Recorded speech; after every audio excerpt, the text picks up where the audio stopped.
안녕하세요. 38살 평범한 직장인 남자이고 아이 아빠입니다. 저는 지금 장모님 때문에 미쳐 돌아버리기 일보 직전입니다. 아무리 순하고 착한 사이라고 해도 저희 장모 같은 사람을 만나면 아마 100% 저와 같은 생각일 겁니다. 글을 쓰면서 너무했다 생각하실 수도 있으시겠지만 제 사연 들어봐 주시길 바랍니다. 저는 결혼한 지 6년 차 되었어요. 6년도 진짜 오래 참았다고 생각합니다. 와이프는 저보다 3살이 어려요. 일단 돈 관련된 문제가 있었는데 결혼 초에는 맞벌이 하다가 1년 뒤에 와이프가 힘들다며 직장 그만두었어요. 저는 한 달에 360만 원 벌고 와이프는 220만 원 정도 벌었습니다. 결혼 초반에는 와이프한테 생활비 줬고 각자 번 돈에 얼마씩 내놓아 저금하고 나머지는 알아서 관리하기로 했어요. 근데 이 사실을 알게 된 장모님이 자네, 지금 우리 딸보다 월급 더 받는다고 갑질하나? 남자가 돈 있으면 뒷구멍으로 딴짓거리하고 뭔 짓을 하고 다닐지 모르니까 당장 우리 딸한테 경제권 넘기게 하며 난리를 치셔서 어쩔 수 없이 제 월급 와이프한테 다 주고 용돈 받으면서 생활했습니다. 안 주면 되지 않겠냐고 하시겠지만 제가 그렇게 안 하면 장모님 하루가 멀다 하고 쫓아와서 갖은 폐악을 떠세요. 제가 아버지가 일찍 돌아가셨는데 돌아가신 아버지까지 들먹이며 애비 없이 자라서 저렇다는 등 결혼을 괜히 시켰다는 등 아예 거실 한가운데서 죽치고 앉아 계시죠. 그러니 제가 등신 같아 보여도 이렇게 하는 게 제 숨통이 트이는 일이었어요. 근데 와이프가 직장 그만두고 나서 이 두 모녀는 제가 쎄 빠지게 일해서 갖다 주는 돈으로 지들 호의호식 하는데 다 쓰고 있더라고요. 와이프는 본인 엄마 생일 때면 명품 가방 턱턱 잘 사주면서 제가 저희 어머니 생신 때 밥이라도 근사한 데서 사드리고 싶다고 하면 별생 난리를 칩니다. 시골분이 그런 데서 식사하시면 체하신다고. 그것도 먹어본 사람들이나 그런 데서 먹는 거지. 기껏 돈 써놓고 체하시면 돈이 아깝지도 않냐고 하는데 그러면서 꼭 자기 엄마 얘기를 해요. 당신은 맨날 당신 엄마만 챙기지? 아니 우리 엄마 생일 때는 언제 한 번이라도 그런데 모시고 간 적 있어? 진짜 남편이 남의 편이라더니 당신 엄마만 챙기기 아주 급급하네 라고 하는데 그런 와이프한테 당신도 장모님만 챙기지 않아? 내가 번 돈으로 내가 내 엄마 챙긴다는데 당신이 뭔 상관이야? 하며 어머니 모시고 저랑 단둘이서만 식사하러 갔습니다. 그러니 그날 저녁 어김없이 장모님이 오셨고 저희 어머니한테 하는 말이 하나밖에 없는 사이라는 게 장모 아기를 개똥으로 한다며 자식 교육을 어떻게 시키셨길래 장모 생일에는 데려가지도 않는 데를 사돈한테는 데려갔대요. 나는 서서방한테 뭘 받아보질 못한 사람이에요 하는데 발같지도 않았죠. 제가 뭘 안 해줘도 다 제 돈으로 지들이 갖고 싶은 거 먹고 싶은 거 먹으러 다니지 않냐고요. 저희 어머니는 그런 장모님한테 저희 아들이 그랬었냐며 아이고 사돈 이거 죄송해서 어떡해요. 저 혼자만 그런데 다 가서 다음번엔 사돈도 모시고 가라고 할게요 라며 눈치를 보시는 겁니다. 사실 저희 집보다 처갓집이 여유가 있는 집이었기에 저희 어머니 장모님 눈치를 보세요. 그리고 어머니 성격 자체가 남들한테도 싫은 소리 한 번을 안 해보셨거든요. 그 다음날 와이프는 바로 지 엄마 데리고 제가 어머니 모시고 왔던 식당에 둘이서 갔고 40만 원 넘게 고기를 처먹고 왔네요. 항상 이런 식인 사람들이었습니다. 그러다 와이프가 3년 만에 아이를 갖게 되었어요. 저는 사실 아이 낳으면 장모도 태도가 좀 변할 줄 알았어요. 근데 변하기는커녕 더 기고만장하셨죠. 결혼하기 전에도 장모가 집은 무조건 자기네 집 근처에 얻으라고 야단 법석을 부리셔서 근처에 얻었거든요. 집 얻을 때도 제가 모은 돈과 제가 대출받아 집을 얻었어요. 그리고 와이프는 꼴랑 2천만 원 가지고 왔죠. 그렇게 돈 많다고 자랑하면서 혼수는 2천 해가지고 오더라고요. 그것도 가전제품들은 거의 다 중고로 사고 뭐 예단은 보내지도 않았죠. 그 당시에 와이프는 지가 모은 돈이 별로 없어서 집에서 이것밖에 안 해준다며 결혼하면 시집갈 때 못해간 거 그 이상으로 잘한다고 눈물까지 보이며 이해 좀 해달라고 했어요. 저는 그런 마음이 착해 당연히 이해했죠. 어차피 결혼하기로 마음 먹었고 이제 부부가 되는데 그게 뭐 그렇게 중요한가 싶었습니다. 돈이야 열심히 벌면 모아지는 게 돈이라고 생각을 했죠. 그렇게 꼴랑 2천만 원 가지고 와서 이 두 모녀는 왕비 공수행세를 하는데 장모는 가뜩이나 와이프가 임신까지 하니 아예 저희 집에 눌러 앉아서 사셨어요. 아니, 와이프 뱃속에 있는 아이가 당연히 제 아이인데, 와이프가 임신 기간 동안에 조심해야 되고 스트레스 받지 말아야 되는 거 누구보다 제가 더 잘 알고 있는 거 아닌가요? 근데 장모님은 우리 딸한테 집안일 하나라도 시키면 내가 가만히 안 둔다며 저한테 이거 해라 저거 해라 하셨어요. 저는 제가 알아서 할 테니 안 오셔도 된다고 했어요. 어차피 와이프는 손 하나 까딱 안 해서 다 제가 해야 되니까 장모님까지 안 이러셔도 된다고 했어요. 그러니 절 못마땅하게 생각하시며 돈도 못 벌어오면서 당연히 이 정도는 해야 되는 거 아니야?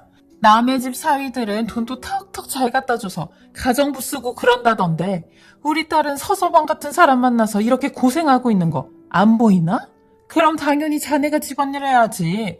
어디 장모한테 말을 그따위로 하고 있어? 라고 하시는데 저도 여름 봤는데 거기서 더 있다간 돌아버릴 것 같아 밖에 혼자 나가서 술 한잔하고 들어갔습니다. 근데 장모는 끝까지 집에도 안 가고 안방에서 자고 있더라고요. 남들은 사위가 백년 손님이라고 하던데 장모한테는 씨알도 안 먹히는 말이었죠. 와이프한테 백날 얘기를 해봤자 말이 안 통하는 게 우리 엄마 성격 저런 거 나보고 어쩌라고. 아니 당신은 장모님한테 불만 있으면 직접 장모님한테 가서 얘기해. 남자가 돼가지고 왜 이렇게 속 좁은 집만 골라서 하냐며 무조건 제 탓으로 돌렸어요. 와이프도 점점 장모님과 똑같이 변해가고 있었어요. 그 착하고 순진했던 사람이 이렇게 되어갔죠. 아님 원래 이런 성격이었는데 그동안 숨겨왔던 거일 수도 있겠죠. 장모의 트집은 날이 갈수록 더욱 심해졌고 심지어 제가 저녁밥을 먹고 있는 도중에도 상을 치우셨어요. 내가 우리 딸 먹으라고 차려준 밥상을 왜 자네가 먹고 있나? 아니 요즘같이 남녀평등의 시대에 여자가 차려주는 밥만 가만히 앉아서 받아 먹으려고 해? 어른한테 밥 차려주기도 모자랄 판에 내가 차려놓은 밥을 먹고 있어? 하며 처갓집 어른 알기를 우습게 한다고 했죠. 어이가 없었습니다. 사람이 참는 것도 한계가 있지. 걔들도 밥 먹을 때는 안 건드리는데 밥을 먹고 있는 도중에 치우는 건 뭐냐고요. 아마 남들은 그 자리에서 밥상 없고 장모 끌고 나가라고 했을 겁니다. 하지만 저는 그래도 장모고 어른이라서 어른 대접해주고 아무 소리 안 하고 있었는데 사람 알기를 아주 호구로 알더라고요. 저도 더 이상 이렇게는 못 살 것 같아 와이프가 출산하고 나서 경제권 다 뺐고 장모님네 집이랑 떨어져서 이사 가자고 했습니다.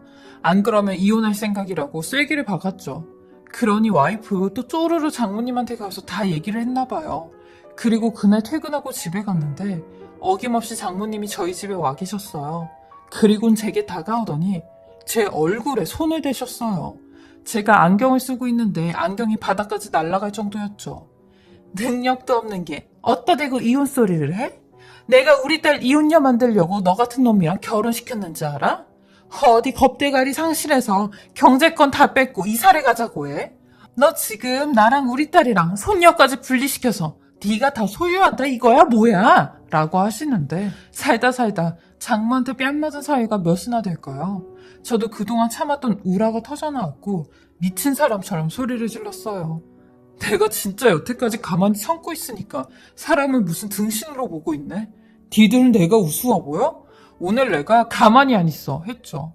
이 정도로 남자 자존심을 건드는데 여태까지 참아왔으면 된 거 아닌가요? 남들한테 쪽팔려서 얘기도 못하고 맨날 속으로만 썩히고 있었는데 더 이상은 안 되겠다 싶었어요. 저도 이왕 결혼한 거 이혼 안 하고 잘 살고 싶었습니다. 누가 결혼하면서 이혼 생각하고 결혼합니까? 그리고 거기에 딸 아이까지 태어나서 진짜 예쁘게 잘 키우고 싶었어요. 제가 아버지 없이 자란 세월이 크기에 저희 딸한테는 아빠의 빈자리가 안 느껴지게 해주고 싶었습니다. 근데 장모 저렇게 폐악질 떠는 거를 보니 더 이상 참을 수 없었고 똑같이 했죠. 당신이 그따위니까 당신 딸도 저 모양인 거야. 니네 둘한테 내 딸 죽어도 못 맡기니까 당장 이혼해. 애는 무조건 내가 데리고 와서 내가 키울 테니까. 니들이야말로 나한테 해준 게 뭐가 있냐? 해준 것도 개뿔 하나도 없는 주제. 나 같은 남편 만나고 나 같은 사위 만난 걸 고마워해야지. 근데 뭐? 능력도 없는 놈이라고? 그러는 니들은 무슨 능력이 있다고? 이 집도 내가 해왔고 돈도 내가 다 벌어다 주는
하니 장모는 또 제게다가 손을 올리려고 하는 거 장모 손 붙잡고 적당히 하라고 했습니다. 그러니 발로 제 정강이를 차며 이런 애비도 없는 놈이 이러니까 이 모양이지.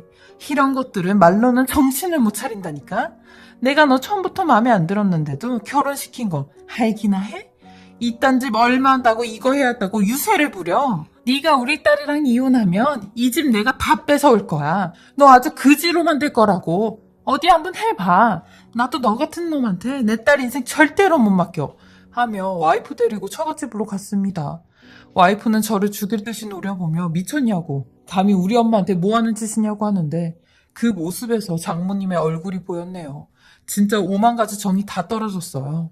와이프라고 조금 남아있던 정이 그마저 다 떨어졌고 결국 이혼 결심했습니다. 평생 애비 없는 자식 소리 들으며 자라서 제 딸은 그런 소리 안 듣게 하고 싶었는데 그날 저랑 딸만 남겨진 집에서 딸아이 붙잡고 울부짖으며 하염없이 울었네요. 그리고 정신 똑바로 차리자고 생각하고 시골에 계시는 어머니한테 사정 말씀드리고 아이 좀 돌봐달라고 했습니다. 그리고 집 비밀번호 다 바꾸고 와이프 옷이며 짐 다 챙겨서 이혼 서류랑 같이 장모네 집 앞에 던져두고 왔어요. 제가 이 이혼에 100% 승소한다고 호언장담했던 게 장모가 저한테 했던 폭언폭설의 내용 몇 개를 녹음해둔 게 있었어요. 그리고 결정적으로 딸아이 때문에 설치한 가정용 CCTV에 장모의 영상이 그대로 녹화가 되어 있었죠. 전 아주 당당했어요. 그리고 일주일 정도가 지나 장모가 와이프 데리고 절 찾아왔네요. 그러더니 절 보자마자 제 앞에서 주저앉아 바닥을 치시며 대성통곡을 하시는 겁니다. 아마 지네들도 이혼 전문 변호사 알아보고 답 안 나온다는 거 알았겠죠. 위자료는 물론 재산분할도 제대로 못해갈 거 알고 저한테 연기를 하고 있는데 서서방, 아니 이렇게 이쁜 우리 손녀랑 딸 두고 이혼까지 해야 되나? 이 못난 장모가 그냥 단지 속이 상해서 서서방한테 한풀이 한 걸 가지고 이혼하겠다고 이러면 되겠나? 남자가 돼가지고 왜 이렇게 속이 좁고 이해심이 부족한가? 자고로 남자는 그러면 안 되는 걸세 라고 하는데 저는 그런 장모한테 당신이 불리하니까 사위를 찾냐고, 6년 동안 남자라서 남편이라서 사위라서 여태까지 참아온 거라고 했어요. 당신이 나한테 했던 것처럼 만약에 우리 엄마가 와이프한테 이런 짓거리 했으면 당신 가만히 있을 거냐고 했네요. 당신 딸이 시어머니한테 뺨 맞고 욕 듣고 사람 취급도 못 받으면 가만히 있을 거냐고. 이제 와서 장모 노릇 하려고 하지 말고 어줍지 않은 연기하면서 나한테 사위 소리 하지 말라고 했어요. 당장 나가라고 왜 남의 집에 들어와 있냐고 했어요. 그러니 장모는 대자로 누워서 절대 안 나갈 거라고, 내가 왜 나가야 되냐고 고래고래 소리를 지르고 난리를 치는데 가만히 지켜보던 저희 어머니 경찰에 신고를 하셨고 경찰이 와서야 장모는 나갔어요. 저는 그런 장모랑 와이프한테 멀쩡한 착한 사람 눈에 눈물 나게 했으니까 당신네들은 피눈물 나게 할 거라고 했어요. 그리고 이혼소송했고 이혼소송하면서도 하루가 멀다 하고 장모랑 와이프한테 연락받았어요. 지네들이 죽을 죄를 지었다고 제발 용서해달라고 하는데 저는 둘 다 차단했어요. 저는 아내 상대로 위자료 청구까지 해서 위자료 1,500만 원 받았고 아내한텐 재산 기여도도 없었기에 재산 분할도 30% 해주었습니다. 제 맘 같아선 한 푼도 주고 싶지 않았는데 법이 그렇지 않더라고요. 그리고 양육권도 제가 가지고 왔고 와이프는 매달 양육비 지급할 의무가 생겼어요. 한 달에 한 번씩 양육비 안 들어오면 빚쟁이처럼 독촉 전화하려고 합니다. 장모님은 이제 와서 미안하다, 내가 사라져 줄 테니 가정만은 지켜라 하면서 제 다리까지 붙잡으시는데 저는 이제 와서 왜 이러시냐고, 누구시냐고 했어요. 6년 동안 참아온 것도 많이 참은 거라고, 평생 당신 딸하고 늙으라고 했네요. 요즘 고부 갈등보다 장서 갈등이 더 심하다는데 저도 그중 피해자로서 이렇게 사연을 보내봅니다. 6년이란 긴 세월 후회가 되지만 이제라도 이혼하게 되어 한결 마음이 편하고 혼자라도 아이 잘 키우며 열심히 살려고 합니다. 제 긴 사연 들어주셔서 감사하고요. 다들 몸 건강히 잘 챙기시길 바랍니다. 대한민국 아빠들 화이팅입니다. 지금까지 사례자분의 글을 읽어보았는데요. 가정을 지키려고 하셨던 사례자님의 노력을 장모님께서 무참히 짓밟아 버리셨네요. 그동안 마음고생 정말 많으셨고요. 예쁜 딸과 함께 열심히 사시고 항상 좋은 일만 가득하시길 바라겠습니다. 지금까지 커피앤톡이었습니다. 오늘도 제 채널을 봐주셔서 감사합니다. 저는 다음 영상으로 또 찾아뵙겠습니다.